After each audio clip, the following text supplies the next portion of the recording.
Hi, I am Anna. I come from www.ntvforex.com.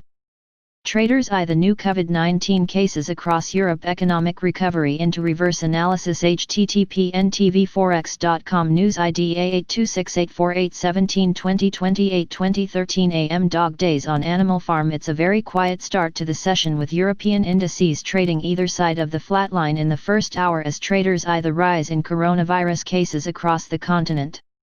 Basic resources, healthcare, and tech were higher, offsetting broad weakness in the rest of the market, with travel stocks leading the losses. As noted in the week ahead, the number of new COVID-19 cases across Europe is the number one thing to watch in the coming days, as it has the potential to send nascent economic recovery into reverse. Germany has extended travel warnings to nearly all of Spain, which, while making it easier to grab a sun lounger, is taking the shine off travel and leisure stocks again this morning. IAG and TUI both fell another 3–4%, with EasyJet down more than 2%. A sharp rise in cases in Spain, France, and Germany will make traders nervous about new lockdowns and ensure that local equity markets remain volatile.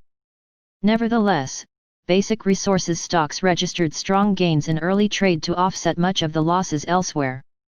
U.S. stocks tried many times but failed last week to notch a record intraday high, falling shy of the February 19 peak at 3,393.52 several times. The problem is that this is not a simple bull market, with the split between growth and value plain to see. All stock sectors are equal, but some are more equal than others. Last week, U.S. retail sales were soft, although ex-autos the number was better than expected. Unemployment claims fell below 1M for the first time. However, a stimulus bill has not been discussed by Congress, and with the end of the $600 a week stimulus checks, there may be a tougher time ahead for consumers and companies dependent on them. 70% of the U.S. economy is consumer-driven, so the loss of this additional income will be hard felt. Unless a stimulus package is agreed, stock markets may need to take corrective action. Even if bears don't take control, a pullback from the all-time high to consolidate gains before bulls mount a fresh drive higher should also be considered. Asian markets were broadly higher on Monday, but shares in Tokyo fell 0.8% as figures showed Japan's economy shrank by the most on record in the second quarter, declining 7.8%. This works out at 27.8% annualized, which makes it the sharpest downturn since 1980, when such records began. It's also the third straight quarter of contraction.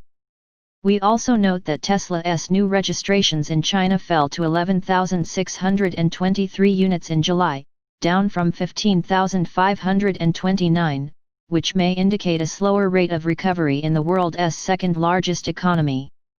U.S.-China trade talks slated for Saturday did not happen, with sources blaming scheduling conflicts and a desire to give China time to increase its purchase of U.S. exports.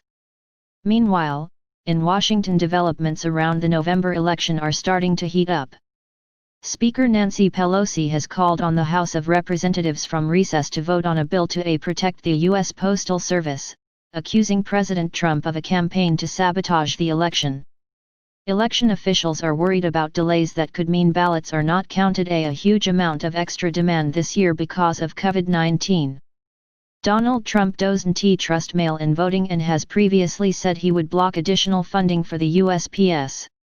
In short, COVID-19 has created a vast amount of extra demand for postal ballots, and the White House recognizes these are more likely to be Democrat votes. Meanwhile, the Democrat convention gets underway on Monday and lasts until Thursday, marking the end of the phony war and start of the campaign proper. Watch for from Kamala Harris, the VP candidate, on Wednesday, with Joe Biden to speak on Thursday. Brexit talks resume this week, and the European Commission fired the opening salvo in the exchange, with Executive Vice President Valdis Dombrovskis warning that the city will have to wait beyond the end of the year for equivalence. Talks between the UK and EU resume on Tuesday.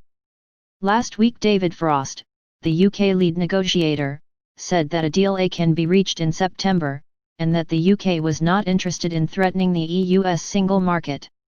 However, he also reiterated that Britain would never compromise on the jurisdiction of the courts nor on fishing rights. There is significant headline risk for GBP this week as August rolls on. Nevertheless, hope springs eternal as far as sterling is concerned. Bust was trading above 1.31 with the dollar offered across the board and the dollar index taking a 92 handle. Subscribe our channel to receive the news as soon as possible. Thank you for watching. If you want to read real-time news, text messages to MT5 Expert Advisors page at https://m.me/mt5.expert.advisors.